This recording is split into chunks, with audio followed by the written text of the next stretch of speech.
안녕하십니까, 레필입니다. 9월 28일 나노코박스 관련주 보도록 하겠습니다. 먼저 증시부터 보겠습니다. 오늘 증시가 굉장히 또 좋지 않게 진행이 되었고요. 코스피, 코스닥 모두 크게 하락했습니다. 코스피는 1%, 코스닥은 2% 가까이 하락을 했고요. 기관 투자자가 코스피와 코스닥을 다 이제 매도를 하면서 장 시작부터 끝까지 이제 지수가 밀리는 그런 움직임이 나왔고요. 이렇게 된다면 이제 올라가던 주식들이 다 내려가는 그런 모습이 다 나왔습니다. 그래서 오늘 특이한 종목들은 천연가스 관련해서 천연가스 쪽이 좀 급등을 하면서 그 관련주들이 많이 올랐고요. 팜스토리라든지 한국가스공사 이런 종목들이 있습니다. 그래서 그런 종목들은 이미 선제적으로 올랐고, 그 다음에 정치 테마주 이런 이제 개별적인 종목들만 좀 상승을 했습니다. 그래서 흔히 말하는 이제 우량주들은 좀 조정을 계속 받고 있고요. 삼성전자를 필두로 해서 카카오라든지 현대차, 기아차 같은 그런 우량주들은 오히려 이제 주가가 내려가는 그런 모습이 계속 나오고 있습니다. 그래서 지금 단계에서는 사실은 종목 강세장이기 때문에 뭔가 특별하게 수익을 크게 얻기 힘든 장이고요. 그런 종목들 수익을 얻기 위해서 막 왔다 갔다 하다가 좀 더 크게 손실을 볼 수 있는 그런 장입니다. 그래서 항상 이제 주의를 해서 투자를 하시길 바라겠습니다. 자, 먼저 코스피를 보게 되면 결국에는 저점 라인을 또 무너뜨리는 긴 음봉이 나왔고요. 결국에는 고점이 낮아지는, 점점 이제 떨어지는 그런 움직임이 나왔었기 때문에 한번 하방으로의 압력이 있을 수 있다라고 말씀을 드렸습니다. 근데 그게 오늘 나왔고요. 오늘은 이제 그 헝다그룹이죠. 또 부채가 만기 부채가 또 다가오면서 그 이자가 이제 500억이었나요? 500억 정도를 또 납부를 할 수 있을지, 그러고 그 중국에 이제 전력이 부족해가지고 지금 전력난에 시달리고 있다라고 합니다. 그래서 중국 경제 성장률도 지금 떨어지는 그런 상황이고요. 뭔가 동시다발적으로 좋지 않은 상황이 나오고 있습니다. 증시에 좋지 않은 상황이 나오고 있고요. 결국에는 이제 테이퍼링과 금리 인상이 진행이 되어야 되는데 좀 무순이죠. 코로나로 인해서 유동성 장세가 나왔고, 그 유동성 장세로 인해서 오히려 이제 코로나로 인해서 경기는 침체되었지만 사실 증시가 굉장히 많이 올라가는 그런 움직임이 나왔습니다. 근데 실물 경제는 회복되지 않았지만 증시로 이제 뻥튀기 되는 그런 움직임이 많았죠. 그래서 사실 이번 상승 구간에서 그 뻥튀기, 그러니까 자산을 흔히 이제 복사라고 하죠. 돈 복사를 하신 분들이 많을 겁니다. 근데 이제는 좀 실무 경기가 회복되니까 또 이제 그런 뻥튀기를 좀 줄여야겠죠. 그래서 그 뻥튀기를 줄이기 위해서 테이퍼링이라든지 그런 금리 인상이 진행이 될 거고요. 그 다음에 그간 이제 출렁거린 거죠. 사실 경제가 코로나로 인해서 급격하게 타격을 입었다가 또 억지로 이제 회복시키기 위해서 풀었더니 그 돈이 경제로 들어가는 것이 아니고 이런 투자, 부동산이라든지 주식으로 다 흘러 들어가기 때문에 사실 GDP가 성장을 했다라고 해도 실질적으로 튼튼하게 성장하는 경제가 아닙니다. 그래서 언제든지 이 버블이 터졌을 때는 굉장히 큰 타격이 올 수 있기 때문에 실질적인 자산을 가지고 있는 것이 굉장히 좀 중요하다고 생각을 하고요. 사실 증시 분위기가 저는 좀 찝찝합니다. 지금은 고점 부근에서 음봉이 연달아 나오면서 이제는 조정기에 접어들 수 있겠다라는 계속 그런 생각이 들고 있고요. 사실은 이럴 때면 주식을 쉬어가는 것도 한 방법입니다. 그래서 증시가 이제 떨어질 때까지 그냥 주식을 쉬었다가 하는 게 좋을 것 같고요. 하지만 지금 너도 나도 이제 투자를 하는 상황에서 그러기가 쉽지가 않죠. 그래서 이제 이렇게 선제적으로 이제 좀 분석을 해서 전달을 드리고자 하는데요. 지금 상황은 사실 쉽지 않습니다. 그래서 투자자를 좀 보게 되면 기관은 계속 나가고 있고요. 외국인이 그래도 오늘 코스피를 또 매수를 했지만 크게 매수를 하지 않습니다. 지금은 환율이 또 올라가면 또 이제 금리 인상 테이퍼링이 진행되면 언제든지 외국인도 대량으로 매도를 할 수 있기 때문에 믿을 수 없는 그런 세력이라고 생각을 하고요. 코스닥도 마찬가지입니다. 이제는 월봉이 음봉으로 전환이 되었고, 특히 이제 이런 이평선이 모인 지점에서 이렇게 급락이 나오면서 이평선이 아래로 떨어지는 모습은 이제 전형적인 하락 추세의 움직임이죠. 그래서 코스닥 또한 강하게 버텼지만 결국에는 떨어지는 방향으로 진행이 되고 있고요. 그래서 코스피보다도 이제 코스닥이 지금 이 매도 물량이 많이 나고, 특히 기관 투자자는 코스피를 포함해서 코스닥 지수도 모두 매도를 하고 있습니다. 점점 이제 빠져나가고 있죠. 그래서 환율도 보시게 되면 또 오늘 6원 올라가죠. 1187원. 결국엔 환율은 계속 올라가는 방향으로 가고 있고, 증시는 이제 점점 떨어지는 방향으로 가고 있는 겁니다. 그래서 반대로 이제 진행이 될 거고요. 환율도 이렇게 고점을 찍을 그런 고점 라인까지 1250원 정도까지도 상승이 가능하기 때문에 네, 주목을 하시면 좋을 것 같습니다. 그래서 지금 상황에서는 달러를 가지고 있는 게 사실 이득이죠. 네. 그래서 오늘 증시 얘기가 좀 길었는데요. 일단 간단하게 뭐 선물 지수는 유럽 뭐 좀 많이 내리고 있고요. 1% 이상 내리고 있고, 미국 증시도 나스닥 좀 내려가고 있습니다. 그리고 뭐 채권은 미국 국채금리 한번 보겠습니다. 국채금리가 지금 상당히 많이 올랐죠. 1.5%대로 올라가면서 그간 이제 올라가지 않다가 최근에 이제 9월 23일부터 해가지고 꾸준히 올라가가지고 1.5%대를 또 넘어섰습니다. 그래서 이렇게 되면서 우리나라 쪽에 증시가 또 타격을 입은 거라고 생각을 하고요.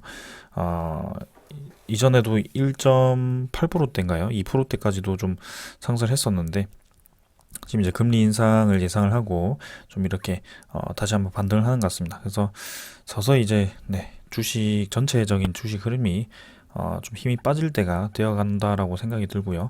여기에 대해서 대응이 좀 필요할 것 같습니다. 자, 오늘 여기까지 하고 마무리하고 종목 보도록 하겠습니다.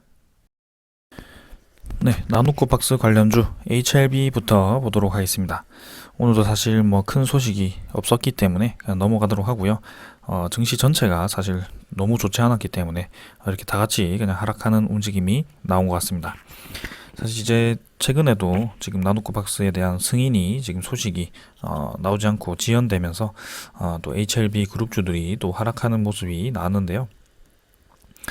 64,400원을 지지 라인으로 하다가 이제 그 라인이 깨졌고요. 그 2차 라인까지도 지금 깨진 상황에서 이렇게 추세 자체가 조금 꺾이는 그런 흐름이 나오고 있습니다. 그래서 거래량 자체는 여전히 죽어 있긴 하지만 이 HLB를 포함해서 나머지 종목들이 나노코 박스 관련해서 사실 좀 많이 급등을 했던 종목들입니다. 그래서 그 소식이 뭔가 애매하게 진행이 되다 보니까 또 이렇게 하락이 나오는 것이고요. 그 상승분에 대한 조정분으로서는 사실 충분히 나올 수 있는 그런 크기라고 저는 생각을 합니다. 그래서 이 1차 파동에 대해서 절반까지도 좀 생각을 할 수 있기 때문에 사실 요 정도까지도 생각을 할 수 있겠습니다. 하지만 뭐 지금 당장에서야 이렇게 위에서 잡으신 분들도 있을 것 같고, 좀 이제 내려가는 이제 칼날을 잡다가 좀 떨어지신 분들도 있을 것 같습니다. 하지만 지금은 이 증시가 좋지 않아서 좀 그랬던 것 같고요. 일단 그 나노코 박스에 대한 소식이 빨리 좀 구체적인 상황이 좀 나와야 될 것 같습니다. 그래서 불확실성을 좀 해결을 해주면서 진행이 되어야 될 것 같고요. 어제도 이제 아래 꼬리 달면서 좀 강하게 밀어붙이는 힘이 있었지만, 오늘은 그 꼬리 달지 못하고 바로 이제 하락을 하는 모습이 나왔습니다.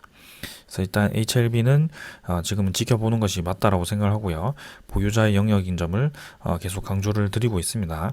그래서 오늘은 뭐 간단하게 넘어가겠습니다. 사실 뭐 계속 설명을 드렸기 때문에 장기 평선과 지금 갭이 많이 벌어져 있는 상태고, 어느 정도 이제 자리를 잡기 위해서 지금 뭐 이렇게 조정을 좀 받는 것 같습니다. 조금 아쉽다면 이제 이렇게 오랫동안 뚫지 못했던 박스권을 이제 힘들게 벗어났는데, 또 이렇게 박스권 안쪽으로 다시 한번 주가를 밀어 넣으면서 좀 아쉽게 진행이 되긴 했습니다. 하지만 여전히 뭐 다시 올라갈 수 있는 충분히 그런 힘을 받을 수 있는 자리라고 생각을 하고요. 자, HLB 좀 기다려 보겠습니다. 그래서 투자자 같은 경우는 기간 54,000주, 오늘 외국인이 또 매수를 했네요. 그래서 3일 연속 이제 외국인이 들어와줬고요. 기간 투자자가 또 이제 금융투자, 보험, 투신, 사모펀드 모두 매도하면서 좀 이제 나간 것 같습니다. 그래서 HLB 일단은 57,500원으로 좀 위태위태한 자리에 있긴 하지만 한번 나누코 박스 승인을 기대를 해보면서 기다려 보겠습니다. 그 다음에는 HLB 제약도 마찬가지 1,500원 하락했고요. 22,200원입니다. 그래서 마찬가지로 HLB 제약 같은 경우는 사실 그 지지 라인이 이미 무너졌 졌었죠. 그래서 이런 음봉이 나왔을 때는 리스크 관리가 필요하다라고 말씀을 드렸고, 요런 자리에서 잡으신 분들은 좀 이제 정리를 하셨어야 됩니다. 하지만 요런 자리에서 이제 잡으신 분들은 사실 이제 60일선까지도 견딜 수 있기 때문에 오늘 음봉까지가 이제 견딜 수 있는 그런 자리가 아니었을까라는 생각이고요. 이제는 좀 소식이 좀 나와주면서 V자로 한번 올라가주는 그런 자리가 되어야 될 것 같습니다. 사실 이제 HLB보다도 먼저 떨어지기 시작했고, 지금 21선과 61선이 아래로 같이 떨어지고 있기 때문에 좀 이제 아쉽게 진행이 되고 있고요. 이 1차적인 상한가 정도, 네, 이 큰 상승이 시작되었을 때, 그때 그 종가까지 거의 다 하락을 했습니다. 그래서 이제는 좀 반등을 해줘야 되는 시기라고 저는 생각을 하는데, 좀 지켜보겠습니다. 사실 월봉 입장에서는 1차 상승 이후에 조정을 받고 2차 상승 이후에 또 이렇게 조정을 받는 그런 좀 비슷한 패턴으로 진행이 되고 있는데, 한번 보겠습니다. 외국인은 네, 97,000주 정도 이틀 연속 97,000주 정도 매수했고요. 뭐 큰 의미가 없기 때문에 넘어가도록 하고요. 그 다음 넥스 사이언스입니다. 넥스 사이언스는 22,000원 하락해서 29,600원으로 마무리했고요. 시간외 가격은 28,650원으로 추가적으로도 하락을 했습니다. 그래서 넥스 사이언스가 사실 HLB 그 관련 종목 중에서는 사실 최근에 좀 강하게 힘을 받았던 종목 중에 하나인데요. 지금 확실히 이제 FTSE죠. 네, 그 종목에도 편입이 되었고 외국인 투자자가 계속 매수를 해주면서 좀 긍정적인 흐름이 이어졌었는데, 어제도 말씀드렸지만 이런 이제 상승 추세를 좀 지켜가는 것이 좋다라고 생각을 했습니다. 하지만 오늘 이제 그 흐름을 깨버리는 흐름이 나왔고요. 아무래도 나노코박스에 대한 그 불확실성 플러스 그다음에 코스닥의 그 지수가 또 이제 폭락을 하면서 같이 좀 하락을 한 것 같습니다. 그래서 21선을 깼고요. 지금 요 정도에서는 이렇게 흐름이 나왔다면 사실은 쌍봉 형태로 좀 떨어져서 한 번 더 이제 파동을 그리면서 횡보를 좀 해야 될 것 같아요. 그래서 이평선들을 좀 더 모아가는 그런 수렴 구간이 그려질 가능성이 크다라고 생각하고요. 사실 이대로 떨어져가지고 쭉 떨어지기는 쉽지는 않을 것 같고 좀 불확실성에 대한 그 반영은 어느 정도 된 것 같습니다. 이제는. 그래서 이제 60일선 정도, 이 양운선 끝단 정도를 지지하는 그 지지 라인을 다시 한번 형성을 하고 다시 한번 고점을 향해서 올라가는 그런 그림을 생각을 해봐야 될 것 같고요. 생각보다 지금 빨리 그 소식이 나오지 않으면서 지금 이제 자문위원회도 통과를 못했죠. 그래서 지금 이제 9월 28일인데 9월달이 이제 이틀밖에 남지 않았습니다. 이제는 10월로 그 승인 결과가 넘어가는 것이 이제 사실이 되었고요. 10월 중에는 좀 소식이 나오기를 기대를 해보겠습니다. 그래서 월봉을 본다면 또 2개월 연속 또 이렇게 긴 꼬리를 달았고요. 사실 이런 꼬리를 다는 움직임은 좋지는 않습니다. 사실은. 네, 그래서 좀 이제 주가가 거의 다 올라갈 쯤에 저렇게 이제 꼬리를 다는 움직임이 나오는데요. 이제 다음 달에 뭐 음봉이 뜨거나 이렇게 된다면 결코 좋은 흐름이 나올 수가 없죠. 그래서 이제는 좀 받쳐줘야 된다. 네, 그런 생각이 들고요. 외국인 투자자는 그래도 5,000주밖에 매도를 하지 않았습니다. 그래서 계속해서 이제 지분을 모아가는 움직임이 확실히 나오고 있고, 오늘 하락, 그다음에 뭐 어제 하락, 뭐 이런 걸 보면 사실 뭐 크게 매도하는 세력이 없는데 좀 이제 주가가 힘이 없이 떨어지죠. 그래서 아무래도 매수 세력이 없기 때문에 조금의 매도 물량으로도 좀 많이 내려가는 것 같고요. 지금 뭐 딱히 수급적으로 뭐 나쁜 상황은 보이진 않습니다. 그래서 외국인 투자자가 추가적으로 더 매수를 해줄지 좀 주목을 하면서 보면 되겠고요.